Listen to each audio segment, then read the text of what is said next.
Please join me in welcoming to the stage Farnaz Wallace. The global economy is shifting at a lightning pace. The revolutions we're seeing around the world, ladies and gentlemen, they're not all about economic shifts. They're also about cultural shifts, especially in leadership. I break these cultural shifts down into three major macro trends. Number one, the new and shifting roles of women. Number two, the new values and ideological power of the youth culture. And number three, the growth and influence of the multicultural societies and consumers.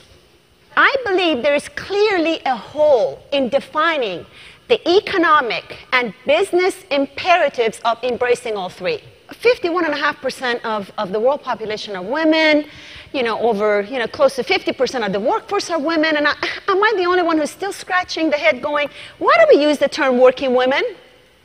Why don't we use the term working men?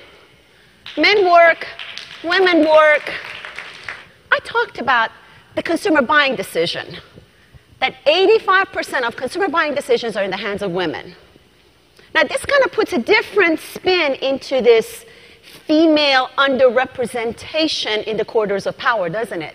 Gen Y, I often refer to them as the Harry Potter generation, because they personally feel responsible to make a difference in the world.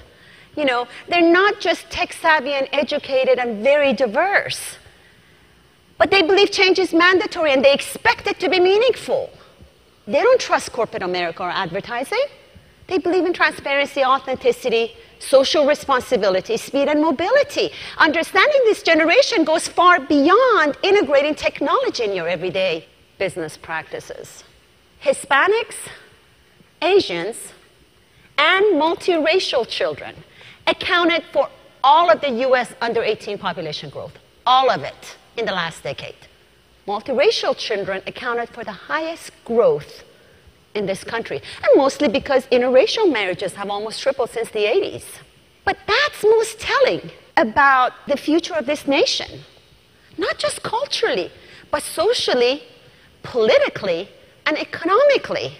This is not a segmentation analysis you allocate a budget for, because it is no longer about demographics and segmentation. It is about needs, values, and causes. A new world leader must know that it is time for a partnership society where neither half of humanity is ranked over the other, nor diversity equated with inferiority or superiority.